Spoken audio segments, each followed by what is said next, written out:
Hello friends, income tax के cases की series में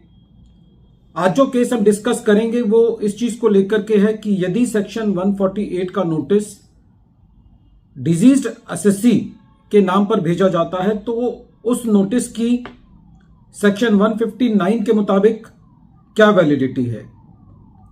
जनरली ये देखा गया है कि जब कभी भी असेसिंग ऑफिसर कोई ऐसा नोटिस भेजता है किसी ऐसे एसएससी को जिसकी डेथ हो चुकी होती है और असेसिंग ऑफिसर के संज्ञान में ये बात लाई जाती है कि एसएससी की डेथ हो चुकी है और जिस पर्सन ने वो नोटिस रिसीव किया है वो एसएससी का लीगल हियर नहीं है, तब भी असेसिंग ऑफिसर बिना कोई ऐसी एक्सरसाइज किए जिससे ये पता चले कि एसएससी का लीगल हियर कौन है, असेसमेंट ऑर्डर या तो डिजीज्ड एसएससी के नाम में पास कर देते हैं या खाली एसएससी के नाम के पहले लीगल हियर ऐड करके उस असेसमेंट ऑर्डर को पास कर देते हैं। तो ऐसे असेसमेंट ऑर्डर्स की क्या मान्यता है, यही प्रेजेंट केस में कोलकाता आईटीएटी की बी बेंच ने अपने case estate Arjun Das Agarwal versus income tax officer के केस में डिसाइड की। यह case 115 ITR tribunal page number 467 पर रिपोर्ट हुआ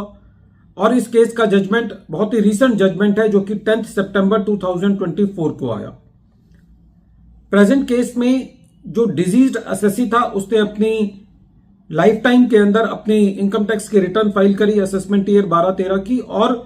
वो रिटर्न सेक्शन 143 सबसेक्शन 1 के अंदर प्रोसेस भी हो गई। बाद में एसएससी की डेथ हो गई। एसएससी ने कोई इमूवेबल प्रॉपर्टी के अंदर कोई ट्रांजैक्शन की थी जिसके आधार पर असेसिंग ऑफिसर ने एसएससी को सेक्शन 148 का नोटिस भेजा। यह नोटिस एसएससी के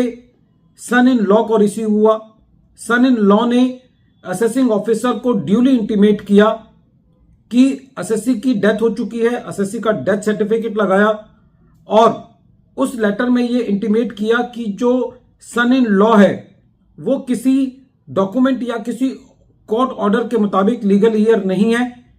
इसलिए ये सेक्शन 148 की प्रोसीडिंग्स जो हैं वो ड्रॉप की जानी चाहिए। और उस लेटर के अंदर सन इन लॉ ने यह भी कहा कि जो सन इन लॉ है वो उस नोटिस का रिप्लाई देने के लिए बाध्य नहीं है क्योंकि वो एसएससी का लीगल हियर नहीं है। लेकिन असेसिंग ऑफिसर ने बिना ये पता किए कि एसएससी का कौन लीगल हियर है, डिजीज एसएससी का कौन लीगल हियर है, एक असेसमेंट ऑर्डर पास कर दिया और जो असेसमेंट ऑर्डर पास किया उसके अंदर खाली एसएससी के नाम से पहले लीगल हियर लिख करके असेसमेंट ऑर्डर पास कर दिया। बाद में इस असेसमेंट ऑर्डर के अगेंस्ट जो सोल एग्जीक्यूटर था उसने सीआईटी अपील के पास अपील फाइल करी और जब ये मैटर सीआईटी अपील के पास था तो सीआईटी अपील ने ये कहकर के इस अपील को रिजेक्ट कर दिया कि जिस एग्जीक्यूटर ने ये अपील फाइल की है वो लीगल हियर नहीं है क्योंकि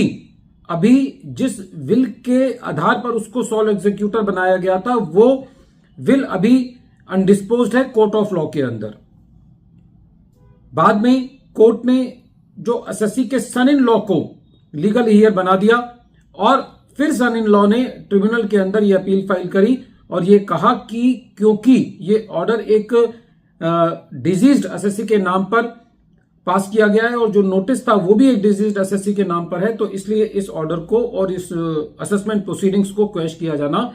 चाहिए। जब ये मैटर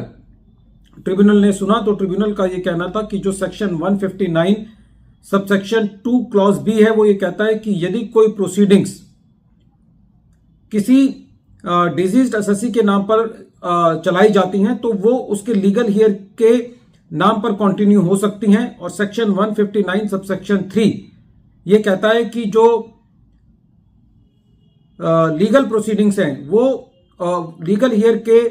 नाम पर लीगल हियर के अगेंस्ट जो है उनको नहीं चलाने के लिए जो लीगल हियर है वो ऐसे ट्रीट किया जाएगा जैसे एक डिजीज्ड एसएससी ट्रीट किया जाता है। ट्रिब्यूनल का यह कहना था कि प्रेजेंट केस के अंदर जो असेसमेंट ऑर्डर है वो लायबल टू बी क्वेश्ड है क्योंकि जो नोटिस दिया गया है वो डिजीज्ड असेसी के नाम पर दिया गया है और जो लीगल रिप्रेजेंटेटिव है उसको प्लीड नहीं किया गया है, क्योंकि प्रेजेंट केस के अंदर जो नोटिस है